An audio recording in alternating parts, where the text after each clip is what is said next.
안녕하세요. 피아피아입니다. 얼마 전 꽃다운 나이에 연예인 설리가 스스로 삶을 마감하는 가슴 아픈 일이 있었습니다. 고인은 살아생전에 악플로 인한 많은 고통을 호소했었고, 악플의 밤이라는 프로그램을 통해서 밝힌 적도 있죠. 악플은 이전부터 많은 피해가 있어 왔습니다. 고 최진실, 고 윤희, 구하라 등 주로 사회적 이슈가 되고 주목받은 여배우들이 고통을 호소했습니다. 연예인에 대한 악플이 점점 걷잡을 수 없어 포털 사이트 다음은 연예 뉴스의 댓글을 금지해버렸습니다. 악플에 대해서 간단히 정리하고 악플이 없는 함께 사는 대한민국을 만들기 위해 어떻게 해야 하는지 같이 생각해 볼게요. 악플의 의미는 무엇일까요? 악성 리플의 줄임말입니다. 악성 댓글, 즉 상대방 또는 특정 집단, 지역, 종교, 단체에 대한 허위, 혐오성 망언 또는 인격적 비난 등을 총칭합니다.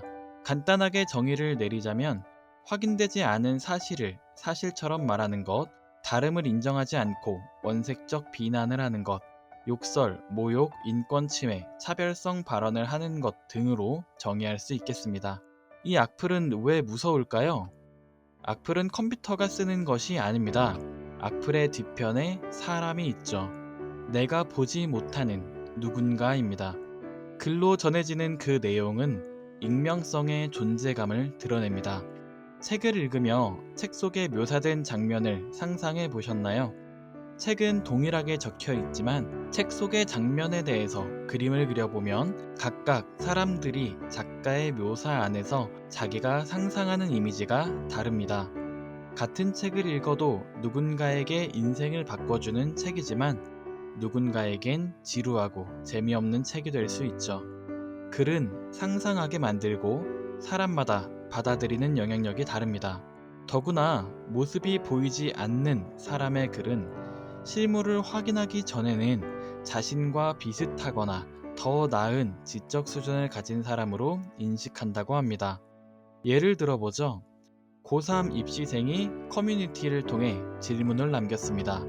동그라미 대학교가 좋을까요? X 대학교가 좋을까요? 질문에 댓글이 달렸습니다. 동그라미 대학교, 도서관도 겁나 멀고 밥도 맛없고 맨날 학생들 놀기 바쁩니다. 비추천합니다. 이 학교 오지 마세요.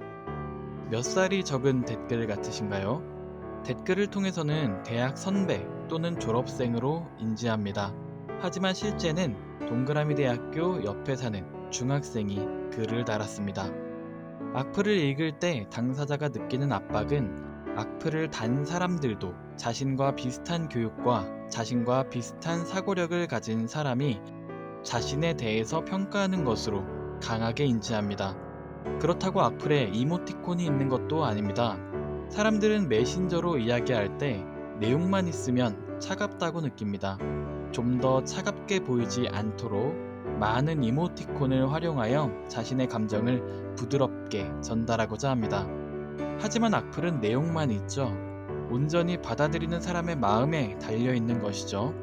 평소에 아무렇지 않게 넘기더라도 내 마음과 정신이 약해져 있을 때에는 너무나 크게 와닿고 세상 모든 사람의 생각 같게 느껴집니다.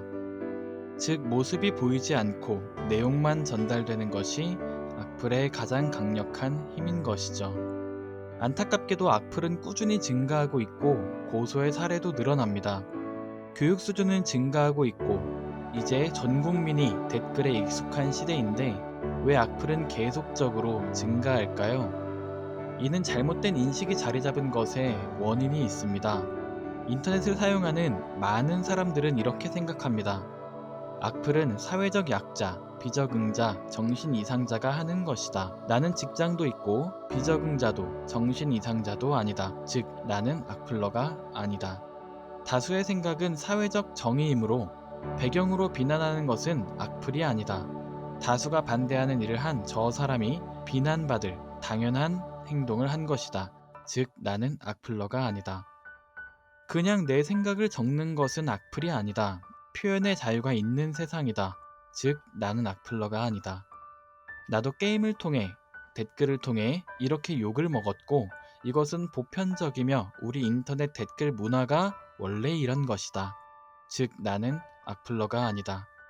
가장 잘못된 것은 악플을 다는 사람이 악플로 인지하지 못하고 이것이 인터넷 문화다라고 인지하는 것입니다. 잘못은 법이 심판해야 합니다. 댓글러가 심판하는 것이 아니죠. 누군가가 나를 죄인이라 정죄할 수 없듯이 나도 누군가를 죄인이라 정죄할 수 없는 것입니다.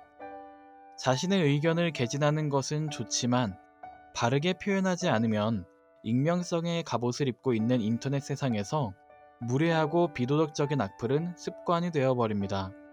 지금은 정보사회입니다. 사회의 제반 시스템, 사회 구성원의 행위 양식과 의식이 정보기술에 의해 크게 영향을 받고 있습니다. 지금의 악플 문화는 익명의 도덕성과 책임감이 잘못 심어져 나타난 우리 사회의 부끄러운 모습입니다. 이는 반드시 개선되어야 합니다. 바르게 표현하는 댓글은 어떻게 하면 좋을까요? 내 생각과 의견을 신뢰할 수 있는 정보를 통해 명확하고 간결하고 읽는 사람을 존중하는 예의를 갖추어 쓰는 것입니다. 누군가의 글에 반박을 할 때는 공감을 통해 생각의 다름을 인정하며 확인되지 않는 사실을 언급하지 않고 욕설, 모욕 등의 비속어를 언급하지 않고 말꼬리를 잡지 않으며 지나치게 긴 반박을 삼가하고 예의를 갖추어 마무리하는 것입니다. 긴 내용 다 담을 수 없었습니다만 무엇보다 우리가 먼저 기억해야 할 것은 이것은 지금 나부터 시작해야 한다는 것입니다. 여러분 각자는 나라는 세상의 주인입니다. 세상은 내가 바라보는 대로 나를 바라봐주는 내 생각의 거울입니다. 기억하세요. 거울은 먼저 웃지 않습니다.